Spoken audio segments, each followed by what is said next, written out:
bahwa tidak semua permasalahan seorang ulama, seorang syekh pasti lebih tahu dari kita. Ya, maka kita tidak ragu mengatakan dalam masalah kunut subuh kita lebih tahu dari Imam Syafi'i. Sip. Ini ciri-ciri apa ya? Yang merasa dirinya lebih tahu dari seorang ulama sekali berimam Syafi'i dalam masalah kunut ini saja. Assalamualaikum warahmatullahi wabarakatuh. Alhamdulillahi alal in'am wa syukru lahu alal ilham. Wassalatu wassalamu ala sayyidina Muhammadin asyrafil anam wa ala alihi wa sahbihi as-sadatil a'lam, amma ba'du.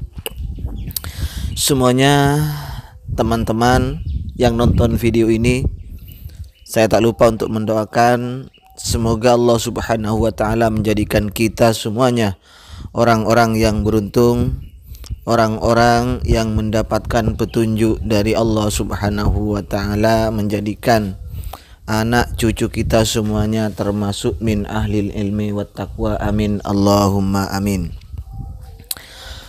Ustadz Muhtarom, dulu ada video dari Ustadz Muhtarom ini yang mengaku lebih salafi dari Arab Saudi. Kenapa? Karena di Arab Saudi masih ada bid'ah. Sholat tarawihnya lebih 11, kaligrafinya di mana-mana. Ada doa hatmil Quran dikerjakan di dalam sholat witir lagi setiap tanggal 29. Maka kata Ustadz Muhtarom ini, salafi di Indonesia lebih salafi dari salafi Arab Saudi. Sip tat. Nah, ini lagi tetap dirinya mengaku lebih dari orang lain, termasuk Imam Syafi'i.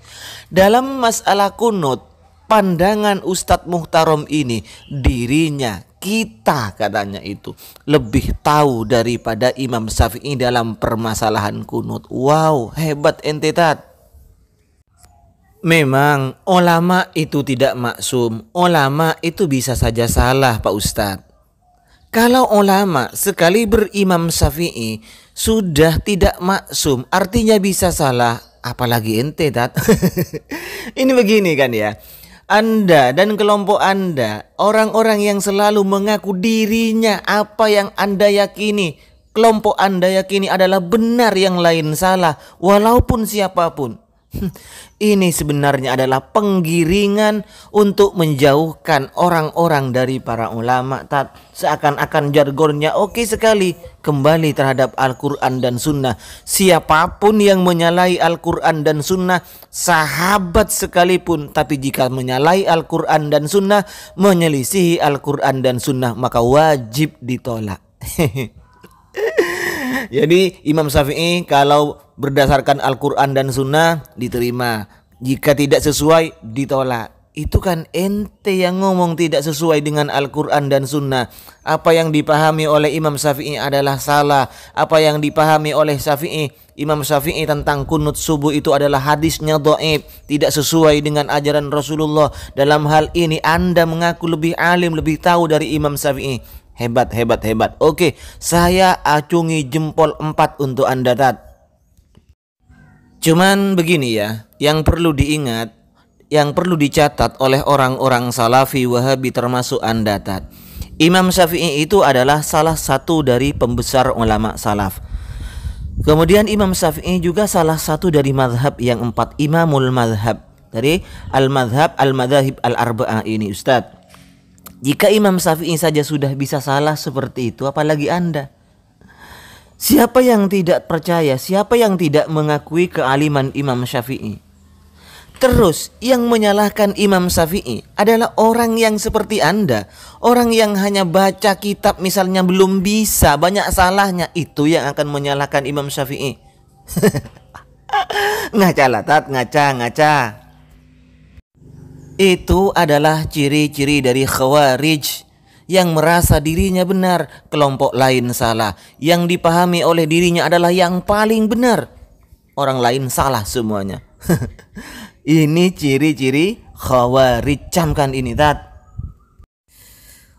Dalam penjelasan Anda, Imam Syafi'i ini tidak rujuk sampai beliau meninggal dunia mengerjakan kunut subuh.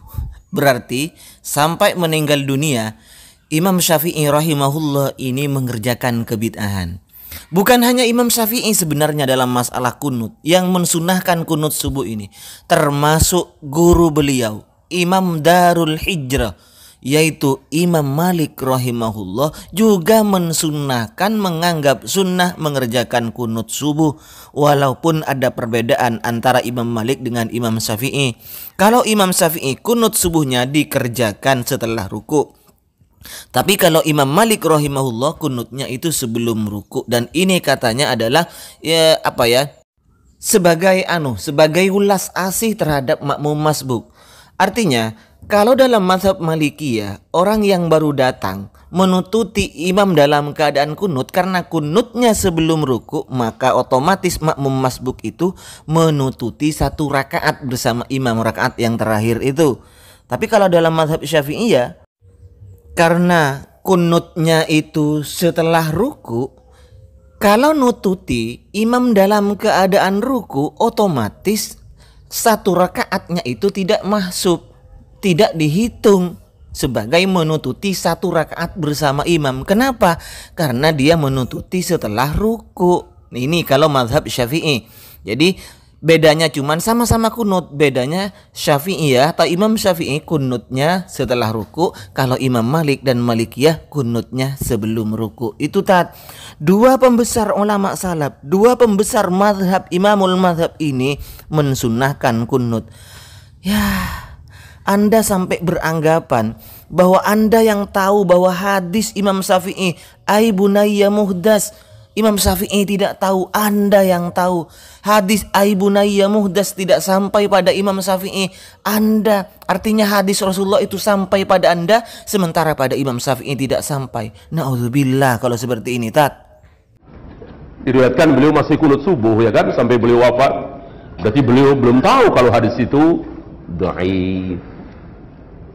Beliau belum tahu bahwa ada seorang sahabat yang mengatakan ai bunayya muhdas, wahai anakku, kunut subuh itu bid'ah. Kalimat ini tidak sampai kepada Imam Syafi'i, sampai kepada kita. Mustahil? Ya tidak mustahil. Sip. Berarti Imam Syafi'i tidak ngerti bahwa hadis yang dipahami Imam Syafi'i, Nabi Shallallahu Alaihi Wasallam ini kunut subuh hingga berpisah dengan dunia ini, yakni meninggal dunia. Ini hadisnya dhaif. Imam Syafi'i tidak ngerti. Yang ngerti adalah orang-orang Salafi Wahabi, termasuk Ustadz Muhtarom ini. Sip,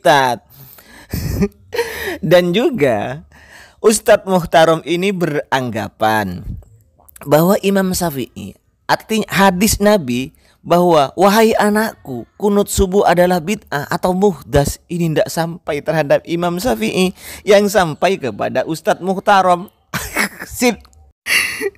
Sip pokoknya Ustadz. Jadi hadis itu sampai kepada Anda, tidak sampai terhadap Imam Syafi'i. Oke wes, opo jari awakmu, Tat?